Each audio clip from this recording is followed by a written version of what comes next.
नमस्कार, मैं अनुराधा पालीवाल। आप देख रहे हैं एबीपी न्यूज। आइए नजर डालते हैं आज की खबरों पर। आदरणीय धर्म बंधुओं, आप देख रहे हैं जैसा इस देश के अंदर माहौल चल रहा है, और बात अगर यहाँ इलेक्शन की कराएं तो इलेक्शन जीतना हारना तो सब ये अब लोग कहते हैं कि भी जनता के हाथ में। अब ऐसा नहीं रहा। अब तो जो हमारे यहाँ पर जो चुनाव आयोग के द्वारा ईवीएम मशीन जारी की गई है, ईवीएम मशीन से चुनाव होते हैं। अब तो ईवीएम के हाथ में है चुनाव किसको जिताना किसको हराना, और ये बात बिल्कुल सत्य है, इसमें कोई झूठी बात नहीं है।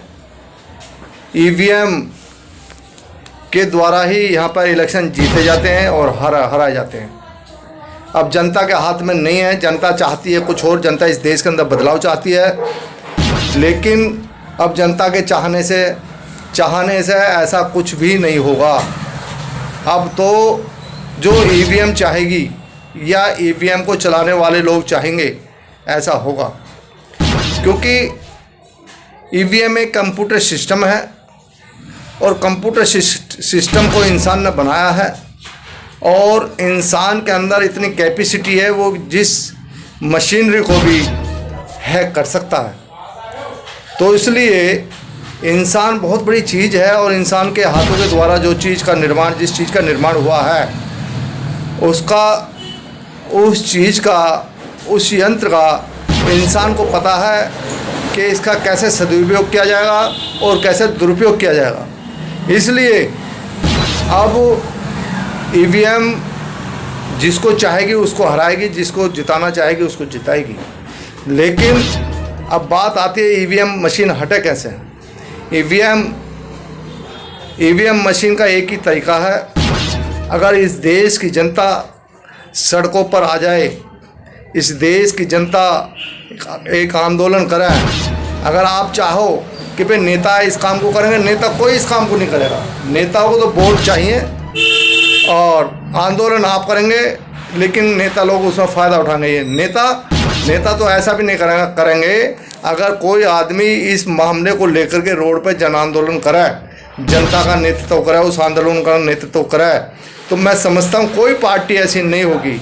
हाँ, जो मनुवादी पार्टियाँ हैं वो तो चाहेंगी कि इस आदमी को हम अपनी बगल में बैठा लें, लेकिन जो और पार्टियां हैं, जो संविधान को मानने वाले लोगों की पार्टियां हैं, वो एक भी नेता उस जनता के या उस जन आंदोलन का जो नेतृत्व कर रहा है उसके साथ में बिल्कुल खड़ा नहीं हो सकती, ना उसकी हमदर्दी कर सकती, और उस मामले में वो बिल्कुल साइलेंट रहेंगी।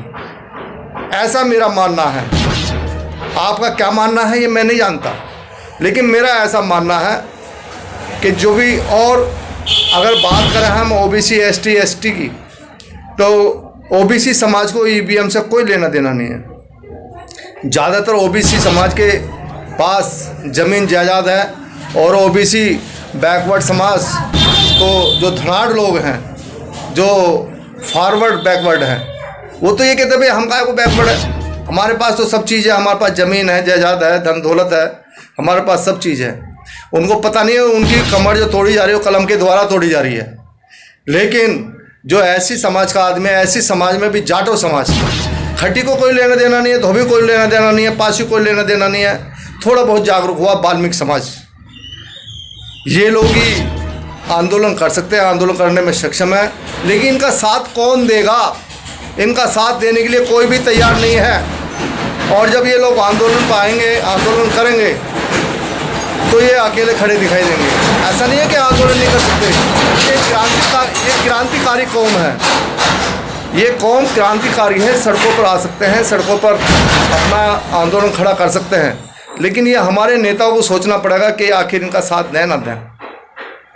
आपने देखा जब 11 महीने का मामला था, 11 महीने के मामले में जब किसान लोग बैठे हुए थे, 26 जनवरी की रात को राकेश टिकैत को उठाने की तैयारी चल रही थी, तो पूरे मुजफ्फरनगर के लोग जिस घर में ट्रैक्टर ट्रॉली थे उस घर के अंदर ट्रैक्टर ट्रॉली खड़ी दिखाई नहीं दी।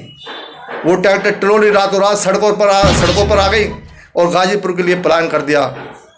उस कास्ट का एक आदमी था आज इस दुनिया में नहीं है। उसने अपने बेटे को तभी राकेश टिकैत का पास भेजा कि आप जाइए, और पूरी मशीनरी को हिला दिया। उसने कहा अगर इसको कुछ होगा तो यहाँ बहुत बड़ा कोहराम हो जाएगा इस देश के अंदर।